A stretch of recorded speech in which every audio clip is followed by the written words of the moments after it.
नमस्कार दोस्तों, आज की हमारी कहानी है स्त्री पुरुष के समानता की कहानी। माया, टिफ़िन रेडी हुआ कि नहीं? कितना टाइम लगेगा? मुझे देर हो रही है। मेरी घड़ी, रुमाल, वॉलेट कहाँ है? मयंक जोर जोर से चिल्ला रहा था। सुधा जी बड़ी बड़ी आंखें करके अपने बेटे यानी मयंक की तरफ देख रही थी। मयंक हंसकर बोला, अरे मम्मी, कम ऑन, मेरी तरफ ऐसे घूर कर मत देखो। मैं अब छोटा थोड़ा ही हूँ, 2 बच्चे हैं मेरे। सुधा जी गुस्से से बोली, हाँ, लेकिन तेरा बर्ताव तो बच्चों जैसा ही है। मयंक फिर हंस दिया और बोला, मम्मी आप भी ना।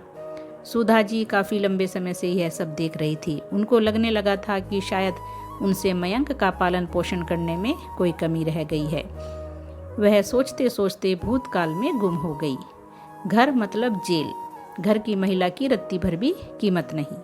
यह सब देखते देखते मयंक बड़ा हुआ।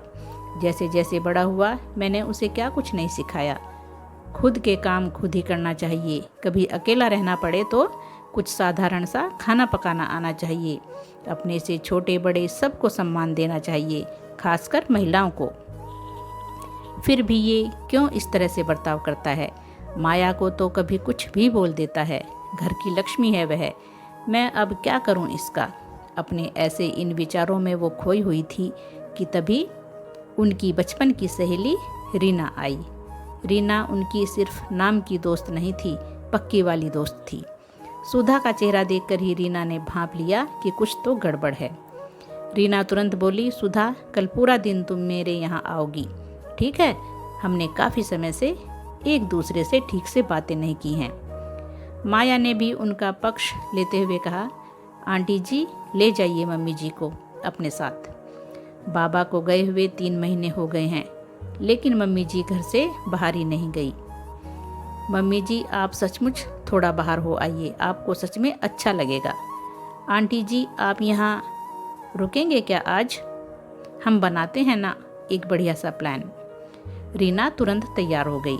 शाम को बढ़िया सा पाव भाजी बनाने के बाद सारा काम खत्म करके माया भी सबके साथ पत्ते खेलने के लिए बैठी। रीना आंटी माया को बोली, अब तू भी कुछ शुरू कर।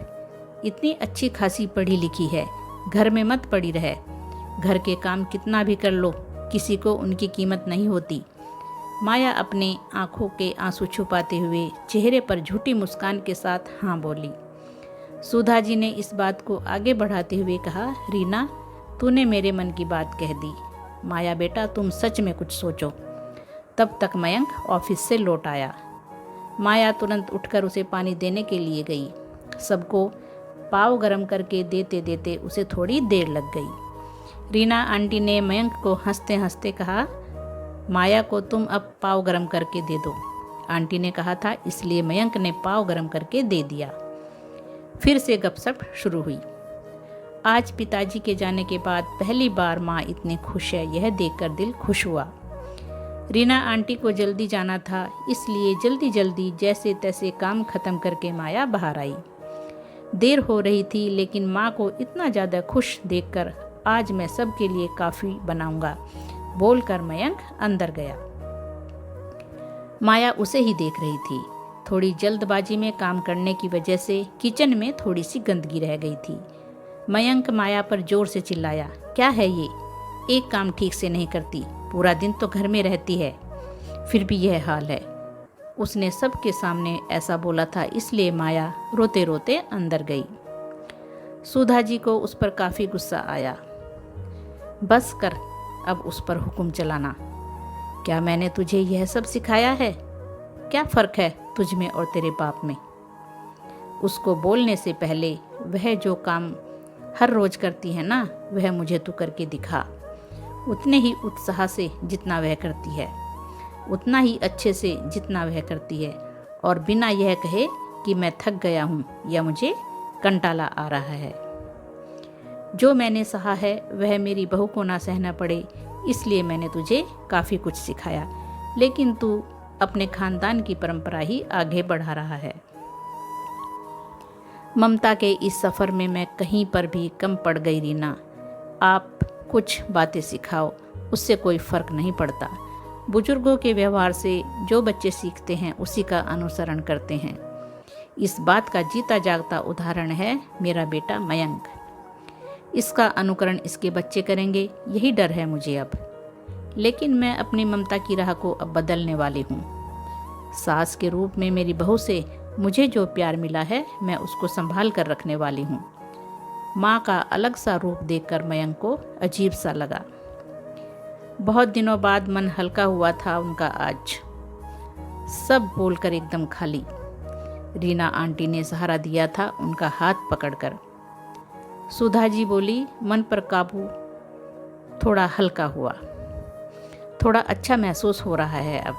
बहुत देर हो गई है माँ, सो जाओ आप, मयंक बोला। सच में देर हो गई है, रीना आंटी ने हंसकर कहा। यह सब मुझे बहुत पहले ही कर देना चाहिए था। माया बेटा, जरा बाहर आना। सुधा जी की आवाज़ सुनकर माया बाहर आई। माया, तुम शादी के बाद नौकरी करना चाहती थी ना? लेकिन पुरुष प्रधान हमारे इस घर में महिलाओं को हमेशा ही कम आंका गया। इसको मैं बदल सकूं, इसलिए मैंने अपनी परवरिश के दौरान काफ़ी कोशिश की, लेकिन कहीं कमी रह गई, या कारण खानदान का असर। लेकिन अब बहुत हुआ, मैं यह सब अब बदल कर रख दूंगी। तुम नौकरी करो, तुम आगे पढ़कर PhD करना चाहती थी ना, वह भी करो। मैं तुम्हारे साथ खड़ी हूँ। और रही बात घर के कामों की, तो जब तुम नौकरी करोगे तो सब अपने काम खुद करेंगे। माया ने सुधा जी के पैर छुए और बोली, मम्मी जी, अब आप सो जाइए।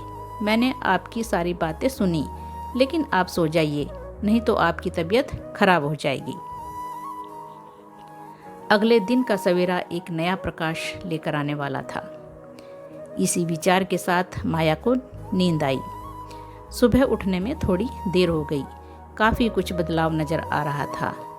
रविवार था, फिर भी सुबह उठकर मयंक घर के काम कर रहा था।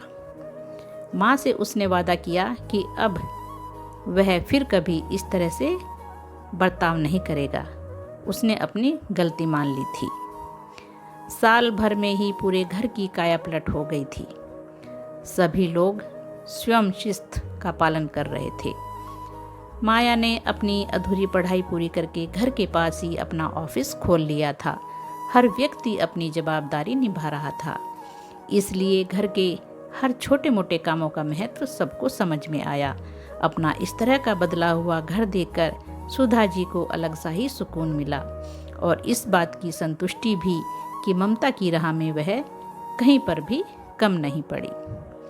तो दोस्तों, कहानी कैसी लगी? अच्छी लगी है तो लाइक और शेयर कीजिए, और चैनल पर नए हैं तो चैनल को सब्सक्राइब कीजिए। धन्यवाद दोस्तों।